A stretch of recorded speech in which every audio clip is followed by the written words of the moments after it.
තෙරුවන් සරණයි. දෙස් විදෙස් දුවා දරුවනි පියාණනි අපගේ අද්දත් කුඹුර විහාරස්ථානයේ විශේෂයෙන්ම රජමහා විහාරස්ථානයක් කියනකොට වලගම්බා රජුරුවන්ගෙන් පැවතෙන මේ මහා විහාරස්ථානයේ එහි වැඩ සිටින විශේෂ පිළිමට විශේෂයෙන්ම ආධාර පිණිස 23 ලක්ෂයක ප්‍රමාණයක ආධාරයක් අපිට බලාපොරොත්තු වෙන තිබෙන නිසා මේ රජමහා විහාරස්ථානයේ විහාරාධිකාරිය හැටියට මොරකන්දේගොඩ කාශ්‍යප මහඳුරන් විසින් මේ විදියට අපි බලාපොරොත්තු වන ආකාරයට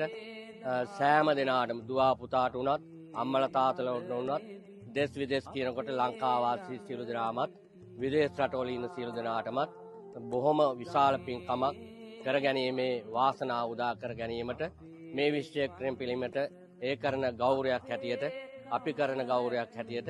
තමන්ගේ ඒ ආධාරය ලබා දෙන ලෙස මතක් කරමින් මේ පෞරාණික අද්දත් කුඹුර විහාරස්ථානයේ සියලු දෙනාටම වැඳ පුදා ගැනීමට ඒ බාරහාර වීමට බෝධි පූජා පාත්වීමට මේ ආකාරයෙන් අපේ ලස්සනම වස්තුන් තියෙන විශේෂ පිළිමයට ඔබගේ ආධාරය ලබා දෙන මෙන් ඉල්ලා සිටිමි. සියලු දෙනාටම තෙරුවන් සරණයි.